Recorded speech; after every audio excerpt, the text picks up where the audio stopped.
ರಾಜ್ಯ ಸರ್ಕಾರದ ಬುಡವನ್ನೇ ಅಲುಗಾಡಿಸ್ತಾನ ರಾಮ. ಸಿಎಂ ಸಿದ್ದರಾಮಯ್ಯ ಸರ್ಕಾರಕ್ಕೆ ಮುಳುವಾದ್ರ ಶಿವ.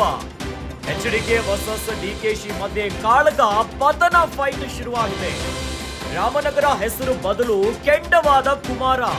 ಡಿಕೆಶಿ ನಡೆಯಿಂದ ರಣ ಕುದ್ದು ಹೋಗಿರೋ ಎಚ್ಡಿಕೆ. ಉಪಾಜ್ಞೆಯಲ್ಲೇ ಮಾಡಿದ್ರ ಸರ್ಕಾರ ಪತನದ ಶಪಥ. ಜಿಲ್ಲೆ ಹೆಸರು ಬದಲಾಯಿಸಿದ್ದೇ ಇವರ ಪತನ ಆರಂಭ. 2028 ಅದರೊಳಗೇನೆ ರಾಮನಗರ ಹೆಸರು ಮರುಸ್ಥಾಪನೆಯಾಗುತ್ತಂತೆ.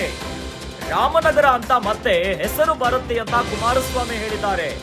ಈ ಮೂಲಕ ಸಿದ್ದರಾಮಯ್ಯ ಕಾಂಗ್ರೆಸ್ ಸರ್ಕಾರಕ್ಕೆ ಮುಹೂರ್ತವನ್ನ ಇಟ್ಟಿದ್ದಾರ. ಸಿದ್ದು ಸರ್ಕಾರದ ಪತನದ ಭವಿಷ್ಯ ನುಡಿದ H D. Kumaraswamy. HDK versus DKShi ಮಧ್ಯೆ ಈಗ ಕಾಳಗ ಶುರುವಾಗುಬಿಟ್ಟಿದೆ. ಪತನದ ಫೈಟಿನ ಮುನ್ಸೂಚನೆ ಬಂದು ಬಿಟ್ಟಿದೆ. ರಾಜ್ಯ ಸರ್ಕಾರದ ಬುಡವನ್ನೇ ಅಲುಗಾಡಿಸ್ತಾನ ರಾಮ. ಏನೋ ಸಿಎಂ ಸಿದ್ದರಾಮಯ್ಯ ಸರ್ಕಾರಕ್ಕೆ ಮುಳುವಾಗು ಬಿಟ್ರ ಶಿವ. ರಾಮನಗರ ಹೆಸರು ಬದಲಾಗಿದೆ ಈಗ ಕೆಂಡವಾದಂತೆ ಕಾಣಿಸ್ತಾ ಇದೆ. ಡಿಕೆಶಿ ನಡೆಯಿಂದ ರಣ ಕುದ್ದು ಹೋಗಿದ್ದಾರೆ ಎಚ್.ಡಿ. ಕುಮಾರಸ್ವಾಮಿ ಅವರು.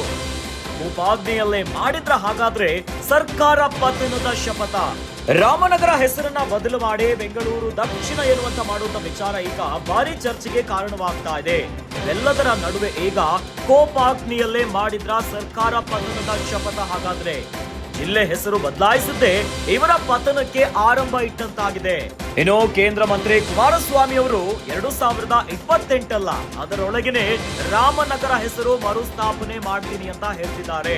ರಾಮನಗರ ಅಂತ ಮತ್ತೆ ಹೆಸರು ಬರುತ್ತೆ ಅಂತ ಕುಮಾರಸ್ವಾಮಿ ಅವರು ಹೇಳ್ತಿದ್ದಾರೆ. ಈ ಮೂಲಕ ಸಿದ್ದರಾಮಯ್ಯ ಕಾಂಗ್ರೆಸ್ ಸರ್ಕಾರಕ್ಕೆ ಮುಹೂರ್ತವನ್ನ ಇಟ್ಟುಬಿಟ್ರ. ಸಿದ್ದು ಸರ್ಕಾರದ ಪತನದ ಭವಿಷ್ಯ ನುಡಿದಿದ್ದಾರೆ ಎಚ್.ಡಿ. ಕುಮಾರಸ್ವಾಮಿ.